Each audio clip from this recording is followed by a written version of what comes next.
নিরামিষ school tiffin সিরিজে আজকে বর্ষার কথা মাথায় রেখে এই টিফিনটা তৈরি করে দিয়েছি। এটা কার কার পছন্দের কমেন্ট করে জানাবেন। দুরকম পদ্ধতিতে বানিয়ে দেখালাম সিঙ্গারাটা, একটা ছাঁকা তেলে আর একটা এয়ার ফ্রায়ারে। সোয়াবিনের সিঙ্গারা বানিয়েছি, যার জন্য একটা মিক্সিং বোলে সেদ্ধ আলু নিয়েছি, কুচনো সেদ্ধ করে রাখা সোয়াবিন জল ঝরিয়ে নিয়েছি। এখানে ভাজা মশলা, চাট মশলা, আদা কুচি, লঙ্কা কুচি, ধনেপাতা কুচি, পরিমাণ মতন লবণ দিয়ে সব কিছু ভালোভাবে মেখে নেব। গোটা জিরে, গোটা ধনে, শুকনো লঙ্কা শুকনো কড়াইতে ভেজে গুঁড়ো করে ভাজা মশলাটা তৈরি করেছি।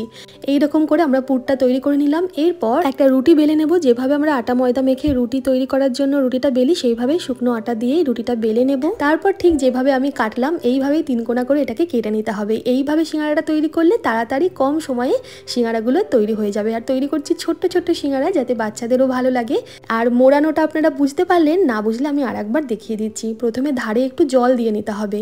এরপর দুটো ধার একদিকে করে একটু ভালোভাবে হাতের সাহায্যে চেপে চেপে মুখটা ভালোভাবে বন্ধ করতে হবে। প্রত্যেকটা জয়েন্টে আমরা একটু একটু করে জল দেবো, আর জয়েন্টগুলো কিন্তু খুব ভালোভাবে সিল করে দিতে হবে। এইভাবে হাত দিয়ে যেভাবে আমি চেপে চেপে দিচ্ছি সেইভাবে, যাতে সিঙ্গারাগুলো ভাজার সময় পুরটা ভেতর থেকে বেরিয়ে না যায়। এরপর এগুলো ভেজে নিতে হবে। চাইলে ফ্রিজেও রেখে দিতে পারেন, সন্ধ্যের দিকে খেতে ইচ্ছে করলে আগে থেকে বানিয়ে ফ্রিজে রাখবেন, পরে একটু ভেজে খেয়ে নিতে পারেন। এয়ার ফ্রায়ারে হালকা তেল আমি স্প্রে করে উপর থেকে একটু সাদা তিল ছড়িয়ে এটা 200 ডিগ্রিতে ভাজতে দেবো 30 মিনিটের জন্য।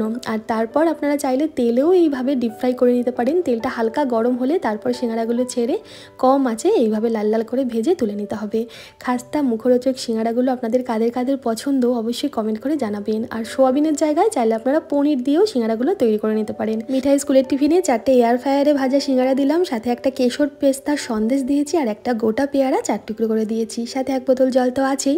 কেমন লাগলো আজকের টিফিন রেসিপি বা আইডিয়া জানাবেন ছোট্ট একটা কমেন্ট করে। ভালো লাগলে লাইক করতে ভুলবেন না। ধন্যবাদ।